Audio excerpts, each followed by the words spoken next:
Liver ಸಂಬಂಧಿತ ಕೆಲವೊಂದು ಸಮಸ್ಯೆಗಳೆಲ್ಲ ಬಂದಾಗ ನಾವು ಮನೆಯಲ್ಲೇ ಮಾಡಿ ಕುಡಿಯಬಹುದಾದಂತಹ ಮನೆಮದ್ದು ಅಥವಾ ಸಮಸ್ಯೆಗಳು ಬರುವುದಕ್ಕಿಂತ ಮೊದಲೇ ನಾವೆಲ್ಲ ಎಚ್ಚರಗೊಳ್ಳುವುದಕ್ಕೆ ಬೇಕಾಗಿ ಕುಡಿಯಬಹುದಾದಂತಹ ಒಂದು ಮನೆಮದ್ದು ಇದು.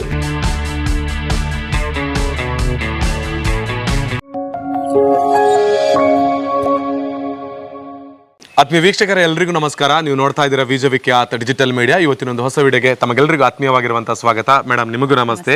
ನನ್ನ ಜೊತೆಗೆ ಶ್ರೀಮತಿ ತುಳಸಿ ದಯಾಪ್ರಸಾದ್ ಅವರಿದ್ದಾರೆ. ಕಳೆದ ವಾರ ಮನೆಮದ್ದು ಕಾರ್ಯಕ್ರಮದಲ್ಲಿ ಪ್ರಥಮವಾಗಿರುವಂತಹ ಸಂಚಿಕೆಯನ್ನು ಮಾಡಿದ್ದೇವೆ. ಸಂಕಪುಷ್ಪದಿಂದ ಹೇಗೆ ನಮ್ಮ ಜ್ಞಾಪಕ ಶಕ್ತಿಯನ್ನು ಹೆಚ್ಚಿಸಿಕೊಳ್ಳಬಹುದು ಅನ್ನೋದರ ಬಗ್ಗೆ ಒಂದು ಒಳ್ಳೆಯ ಮಾಹಿತಿಯನ್ನು ಕೊಟ್ಟಿದ್ರು. ಆ ವಿಡಿಯೋಕ್ಕೆ ಎಲ್ಲರೂ ಕೂಡ ಒಂದು ಒಳ್ಳೆಯ ರೆಸ್ಪಾನ್ಸ್ ಅನ್ನು ಕೂಡ ಕೊಟ್ಟಿದ್ದೀರಿ. ಇವತ್ತು ಮತ್ತೊಂದು ಹೊಸ ಮನೆಮದ್ದನ್ನು ತಿಳಿಸಿಕೊಡುವುದಕ್ಕೆ ಬೇಕಾಗಿ ಯಾವುದೋ ಒಂದು ನಮ್ಮ ಸುತ್ತಮುತ್ತಲಗಳಲ್ಲಿ ಇರತಕ್ಕಂಥ ಗಿಡಮೂಲಿಕೆಯಿಂದ ಒಂದು ಹೊಸ ಮನೆಮದ್ದನ್ನು ಹೊತ್ತುಕೊಂಡು ನಿಮ್ಮ ಮುಂದೆ ಬಂದಿದ್ದೇವೆ. ಇವತ್ತು ಯಾವ ಗಿಡಮೂಲಿಕೆಯಿಂದ ಯಾವ ಮನೆಮದ್ದನ್ನು ನಮಗೆ ಹೇಳಿಕೊಡ್ತೀರಿ ಅಂತ ಹೇಳಿ. ನೆಲನೆಲ್ಲಿ. ಓಕೆ. ನೆಲನೆಲ್ಲಿ ಲಿವರಿಗೆ ತುಂಬಾ ಒಳ್ಳೇದು. ಲಿವರ್ ಟಾನಿಕ್ ಅಂತಲೇ ಇದು ಮಾಡೋದು ಅದನ್ನ. ಓಕೆ.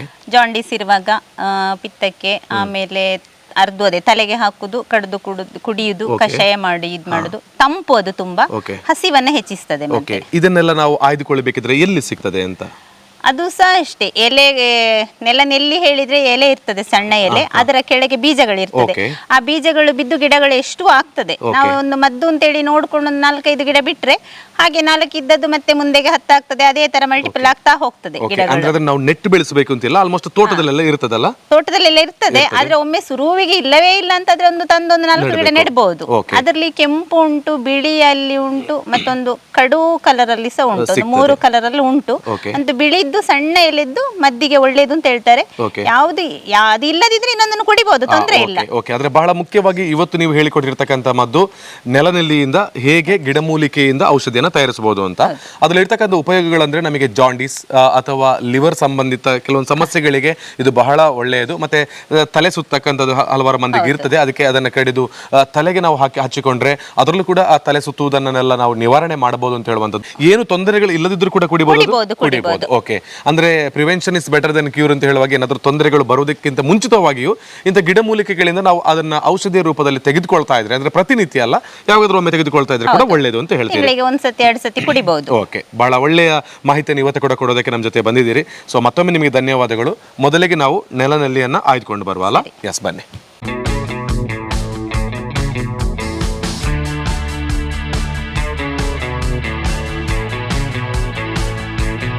ಕಿತ್ಕೊಳ್ಳುವ ಇದರದ್ದು. ಯಾರಿಗಾರು ಗಿಡದ ಅಭಾವ ಜಾಸ್ತಿ ಇದ್ರೆ ಬೇರು ಸಮೇತ ಕಿತ್ಕೊಳ್ಬೇಕು ಅಂತಿಲ್ಲ. ಒಂದು ಸ್ವಲ್ಪ ಮೇಲಿಂದ ಕಟ್ ಮಾಡಿದ್ರೆ ಮತ್ತೆ ಚಿಗುರಿ ವಾಪಸ್ ನಿಮಗೆ ಇನ್ನೊಮ್ಮೆ ಉಪಯೋಗಕ್ಕೆ ಸಿಗ್ತದೆ, ಚಿಗುರು ಬರ್ತದೆ. ಅದು ಬೇರು ಸಮೇತ ಉಪಯೋಗ ಮಾಡಿದ್ರೆ ಒಳ್ಳೇದು. ಗಿಡ ತುಂಬಾ ದೊಡ್ಡದುಂಟು, ನಾನು 4 ಗಿಡ ತಗೊಂಡಿದ್ದೇನೆ. ಗಿಡ ಕಿತ್ತು ರೆಡಿಯಾಗಿದೆ. ಇನ್ನು ಮುಂದೆ ಎಂತ ಮಾಡೋದು ಅಂತ ಹೇಳ್ತೇನೆ. ಈಗ ಇದನ್ನ ನಾವು ತೊಳ್ಕೊಳ್ಳುವ.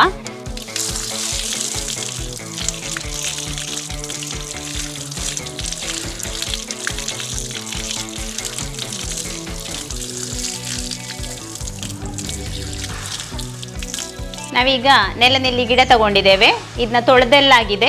ಅಂತೂ ಒಮ್ಮೆ ಎಲ್ಲ ಎಲೆಯನ್ನು ಕ್ಲೀನಾಗಿ ನೋಡ್ಕೊಳ್ಬೇಕು. ಎಲೆಯಲ್ಲಿ ಸ್ವಲ್ಪ ಹುಳ ಬಲೆ ಕಟ್ಟಿಕೊಂಡು ಹಾಗೆಲ್ಲ ಇರ್ತದೆ, ಅದೆಲ್ಲ ಕ್ಲೀನ್ ಮಾಡಿ ಮತ್ತೆ ಇದನ್ನ ಚಿಕ್ಕದಾಗಿ ಕಟ್ ಮಾಡಿಕೊಂಡು ಸ್ವಲ್ಪ ಜೀರಿಗೆ, ಕಲ್ಲು ಸಕ್ಕರೆ ಮತ್ತು ಹಾಲು ಸೇರಿಸಿ ಮಿಕ್ಸಿಗೆ ಹಾಕಿ ರುಬ್ಬೋದು. ಮೊದಲಾದರೆ ಕಡಿವ ಕಲ್ಲಲ್ಲಿ ರುಬ್ತಾ ಇದ್ರು, ಈಗ ಮಿಕ್ಸಿ ಅಂತಲೇ ಹೇಳಬೇಕಷ್ಟೇ. ಮಿಕ್ಸಿಗೆ ಹಾಕಿ ಅದನ್ನ ಸೋಸಿಕೊಂಡು ಕುಡಿಯೋದು. ಹಾಲು ಸಹ ಅಷ್ಟೇ, ಹಸಿ ಹಾಲು ಅಂತ ಲೆಕ್ಕ ಇರುವುದು. ಈಗ ಮನೇಲೇ ಹಾಲಿದ್ರೆ ಬಳಸ್ಬೋದು. ಹೊರಗಿಂದ ತಂದ ಹಾಲನ್ನು ಕುದಿಸಿ ತಣಿಸಿಯೇ ಅದನ್ನ ಉಪಯೋಗ ಮಾಡ್ತಾ ಇದ್ದೇನೆ ನಾನು ಇದೀಗ.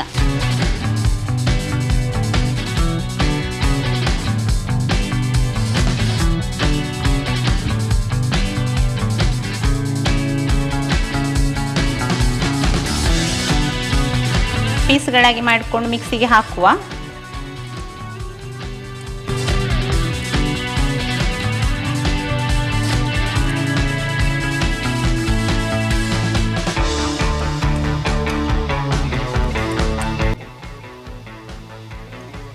ಈಗ 4 ಗಿಡ ಫುಲ್ ಇದರೊಳಗೆ ಹಾಕಿ ಆಯಿತು. ಇನ್ನೊಂದು ಸ್ವಲ್ಪ ಜೀರಿಗೆ ಹಾಕ್ತಾ ಇದ್ದೇನೆ.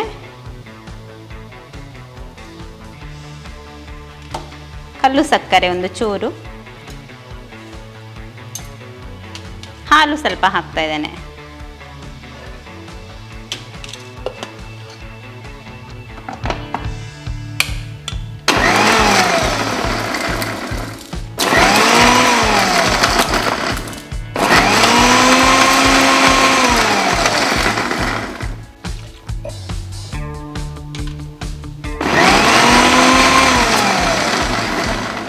ರುಬ್ಬಿಕೊಂಡಾಯ್ತು, ಇದನ್ನ ಸೋಸಿಕೊಳ್ಳುವ.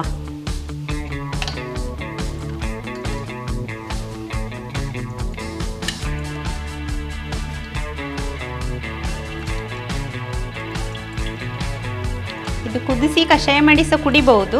ಸ್ವಲ್ಪ ಕಹಿ ಆಗ್ತದೆ, ಹೀಗೆ ಇದು ಮಾಡಿದರೆ ಕಹಿ ಅಂತ ಇಲ್ಲ.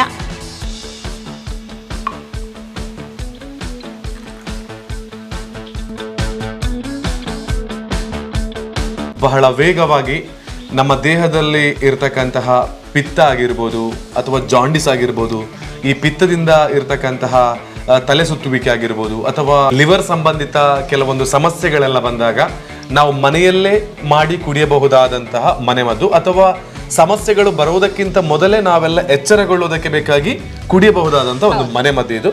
ನೆಲನೆಲ್ಲಿ ಆಗಿರ್ಬೋದು, ಹಾಲು, ಜೀರಿಗೆ, ಹಾಗೆಯೇ ಸ್ವಲ್ಪ ಸಿಹಿ ಆಗೋದಕ್ಕೆ ಕಲ್ಲು ಸಕ್ಕರೆ, ಇದನ್ನು ಮಿಕ್ಸ್ ಮಾಡಿ ಹೇಗೆ ನಾವು ಮನೆಯಲ್ಲೇ ಇರತಕ್ಕಂತಹ ಗಿಡಮೂಲಿಕೆಯನ್ನು ಬಳಸಿ ಈ ಮದ್ದನ್ನು ತಯಾರು ಮಾಡಿ ಕುಡಿಬಹುದು ಅಂತ ಬಹಳ ಚೆನ್ನಾಗಿರುವಂತಹ ಮಾಹಿತಿ ಇವತ್ತಿನ 2ನೇ ಸಂಚಿಕೆಯಲ್ಲಿ ಕೂಡ ಕೊಟ್ಟಿದ್ದೀರಿ.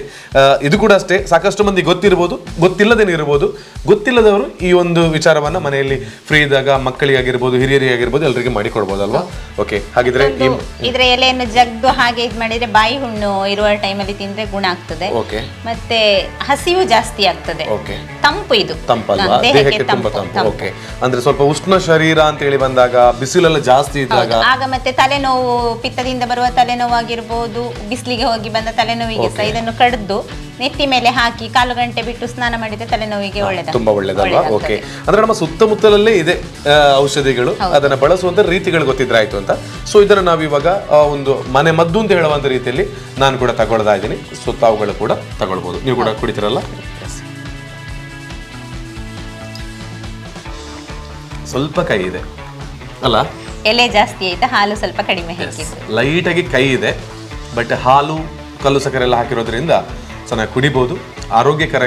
ಆರೋಗ್ಯವಾದ ಜೀವನವನ್ನು ನಡೆಸೋದಕ್ಕೆ ನೆಲನೆಲ್ಲಿಯ ಒಂದು ಉಪಯೋಗ ಏನು ಅನ್ನೋದನ್ನು ಇವತ್ತು ಮತ್ತೊಮ್ಮೆ ನಮಗೆ ತಿಳಿಸಿಕೊಟ್ಟಿದ್ದಾರೆ. ಧನ್ಯವಾದಗಳು ನಿಮಗೆ.